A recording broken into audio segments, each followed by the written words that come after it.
అందరికీ నమస్కారం. ఉగాది రోజు ఎలాంటి పనులు చేస్తే సంవత్సరమంతా అదృష్టం కలిసివస్తుందో ఈ వీడియోలో తెలుసుకుందాం. అంతకన్నా ముందు ఈ వీడియోకి ఒక లైక్ వేసి మీ ఫ్రెండ్స్కి షేర్ చేయండి. అలాగే జై శ్రీరామ్ అని ఒక చిన్న కామెంట్ చేయండి. తెలుగువారి పండుగ ఉగాది.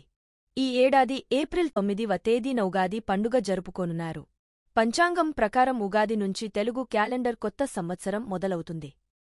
ఏప్రిల్ 9 నుంచి క్రోధినామ సంవత్సరం ప్రారంభం కాబోతుంది.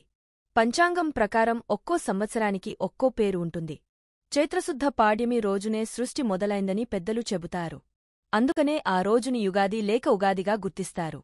ప్రతి పండుగలానే ఇవాళ కూడా సూర్యోదయానికి ముందరే నిద్రలేచి తైలాభ్యంగన స్నానం చేయమని చెబుతారు. నువ్వుల నూనెని ఒంటికి పట్టించి చేసే స్నానమే ఈ తైలాభ్యంగనం. ఏ రోజు కుదిరినా కుదరకపోయినా సంవత్సరానికి తొలిరోజైన ఉగాదినాడు తైలాభ్యంగనం చేసి తీరాలన్నది పెద్దల శాసనం. సంవత్సరపు ఆరంభాన్ని ఇలా శుచిగా, ఆరోగ్యంగా ప్రారంభించాలన్నది వారి అభిమతం. తెలుగువారు చాలా ఆనందంగా జరుపుకునే పండుగల్లో ఉగాది పండుగ ప్రముఖమైంది. ఆ రోజున 6 రుచులను కలిపి ఉగాది పచ్చడిగా చేసుకుని జీవితంలో వచ్చే అటుపోట్లను తీపి, చేదు, పులుపు, కారం ఇలా అన్ని రుచులతోనూ మేళవించి తినడం అనేది మన సంస్కృతిలో భాగంగా వస్తున్న ఆచారం. ఉగాది రోజున ముఖ్యంగా ఏ పనులైతే చేస్తామో అదే పన్ని సంవత్సరం అంతా చేస్తామని పెద్దలు చెబుతూ ఉంటారు. ప్రతి సంవత్సరం వసంత ఋతువు ప్రారంభ కాలంలో ఈ పండుగను జరుపుకుంటారు. ఈ కాలంలో చెట్లు బాగా చిగురిస్తాయి. పూతలు కూడా బాగా వస్తాయి. ఇదే సమయంలో మనుషుల శరీరంలోనూ కొన్ని మార్పులు వస్తాయి. ఉగాది పండుగ ఈ రోజున సూర్యోదయానికి ముందే నిద్రలేచి అభ్యంగ స్నానం చేయాలని పండితులు చెబుతున్నారు. మన శరీరానికి, తలకు నువ్వుల నూనె రాసుకుని, సున్నిపిండి పెట్టుకుని తైలాభ్యంగ స్నానం చేయాలి. తర్వాత ఇంట్లో పూజా మందిరంలో పూజ చేసుకోవాలి. అభ్యంగన స్నానం ముగిసిన తరువాత గడపకు పసుపు, కుంకుమలను అద్ది గుమ్మానికి మామిడి తోరణాలు కట్టాలి. ఇక ఉగాది రోజున ఏ దైవాన్ని పూజించాలి అన్నది కూడా సందేహంగా ఉంటుంది. ఉగాది రోజున కాలమే దైవం. కాబట్టి మనకు ఇష్టదైవాన్ని ఆ కాలపురుషునిగా తల్చుకుని పూజించుకోవాలి. స్థితికారుడైన విష్ణుమూర్తిని స్మరించినా, లయకారుడైన శివుని కొలిచినా, ప్రకృతికి చలనాన్ని అందించే అమ్మవారిని ధ్యానించినా సమ్మతమే. పూర్వకాలంలో ఈ పవిత్రమైన రోజున సంవత్సరేష్టి అనే యజ్ఞం చేసేవారని కనిపిస్తుంది. ఉగాది పండుగ రోజున ఖచ్చితంగా కొత్త బట్టలు వేసుకోవాలి. అలాగే కొత్త ఆభరణాలు ధరించాలని శాస్త్రంలో ఉందని పండితులు చెబుతున్నారు. ఈ సమయంలో ఎండలు ఎక్కువగా ఉంటాయి. కాబట్టి మీరు కొత్త గొడుగు తీసుకోవడం కూడా ప్రయోజనకరంగా ఉంటుంది.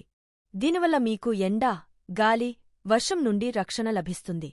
ఉగాది పండుగ రోజున ఖచ్చితంగా పచ్చడి చేయాలి. ఈ పచ్చడికి నవగ్రహాలకు సంబంధం ఉందని చాలా మందికి తెలియదు. ఉగాది పచ్చడిలోని తీపికి గురుడు, ఉప్పుకు చంద్రుడు, కారానికి కుజుడు, మిరియాల పొడికి రవి, పులుపుకి శుక్రుడు అన్ని రుచులు కలిపిన వారికి శని, బుధ గ్రహాలు కూడా కారకులవుతారని పండితులు చెబుతున్నారు. ఇన్ని ప్రత్యేకతలు ఉన్న ఈ ఉగాది ద్వారా నూతన సంవత్సరానికి స్వాగతం పలుకుతూ క్రోధినామ సంవత్సరంలో అందరికీ ఆయురారోగ్యాలు కలగాలని మనసారా కోరుకుంటున్నాం. ఇష్టదైవాన్ని పూజించి ప్రసాదంగా ఉగాది పచ్చడిని తినాలి. ఇలా ఉగాది రోజున ఉగాది పచ్చడితో రోజుని మొదలు పెట్టాలి. సమీపంలో ఉన్న దేవాలయానికి వెళ్లి దైవ దర్శనం చేసుకోవడం ఉత్తమం. ఉగాది రోజున పంచాంగ శ్రవణాన్ని చేయడం ద్వారా ఆధ్యాత్మికంగా చూస్తే జీవితం సుఖదుఖాల మిశ్రమం అని చెప్పడమే ఉద్దేశంగా కనిపిస్తుంది. ఒక పక్క జీవితం శుభాశుభాల మిశ్రమం అని గ్రహిస్తూనే రాబోయే రోజులకి సిద్ధపడాలనే సూచనని అందించేదే పంచాంగం. అందుకనే సంవత్సరపు మొదటి రోజైన ఉగాదినాడు పంచాంగం విని తీరాలంటారు పెద్దలు. తెలుగు రాష్ట్రాల్లో ఉగాది రోజున పంచాంగ శ్రవణం జరుపుట ఆనవాయితీగా వస్తుంది. ఆ సంవత్సరంలోని మంచి చెడులను, కందాయ ఫలాలను, ఆదాయ ఫలాలను ఏడాదిలో ఏ విధంగా ఉంటుంది అనే ఆసక్తితో భవిష్యత్ను ఈ పంచాంగ శ్రవణం ద్వారా తెలుసుకుంటారు. వేసవికాలంలో ఒకప్పుడు విసనకర్రల అవసరం బాగా ఉండేది. వాటిని వెదురు బొంగులతో, తాటాకులతో చేసేవారు. వాటితో విసురుకోవడం వల్ల హాయిగా ఉండేది. అయితే ఇప్పుడంతా ఫ్యాన్లనే వాడుతున్నారు. ఇలాంటి సమయంలో మీరు పేదలకు ఛత్రచామరాలను దానం చేయడం వల్ల మీకు విశేషమైన ఫలితం కలుగుతుంది. సాధారణంగా మన దేశంలో ఏదైనా పోటీలో విజయం సాధించినప్పుడు జెండాలు ఎగురవేసి సంబరాలు జరుపుకుంటూ ఉంటారు. ఉగాది పండుగ రోజున ఇంటి ముందు ధ్వజారోహణం చేయాలట. మన తెలుగు రాష్ట్రాల్లో ఈ పద్ధతులు పాటించరు కానీ మహారాష్ట్రలో మాత్రం ప్రతి ఒక్క ఇంటి ముందు ఒక కర్రను పాతి దానికి జెండాను కట్టి ధ్వజారోహణం చేస్తారు. ఉగాది రోజు నుంచి 9 రోజులపాటు రామాయణం పారాయణం చేయడం ద్వారా మేలు జరుగుతుంది.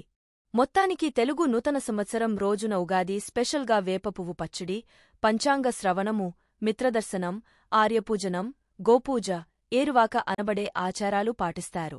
చేయకూడని పనులు. బద్ధకంగా ఉండకూడదు. ఉగాది రోజున కూడా ఆలస్యంగా నిద్రలేవడం అంత మంచిది కాదంటున్నారు పండితులు. ముఖ్యంగా ఈ పర్వదినాన ఆల్కహాల్, సిగరెట్, మాంసాహారాలను అస్సలు తినకూడదు. ముఖ్యంగా ఆ రోజున పంచాంగ శ్రవణాన్ని దక్షిణం ముఖాన కూర్చొనే చేయకూడదు. ఇలా చేస్తే లక్ష్మీదేవి అనుగ్రహం మీపై ఉండదని పురాణాలు చెబుతున్నాయి. మా వీడియో చూసినందుకు ధన్యవాదములు. దయచేసి మా వీడియో నచ్చితే లైక్ చేసి మీ ఫ్రెండ్స్కి షేర్ చెయ్యండి. అలాగే మా ఛానల్ని సబ్స్క్రైబ్ చేసుకుని పక్కనే ఉన్న గంట సింబల్ని నొక్కండి.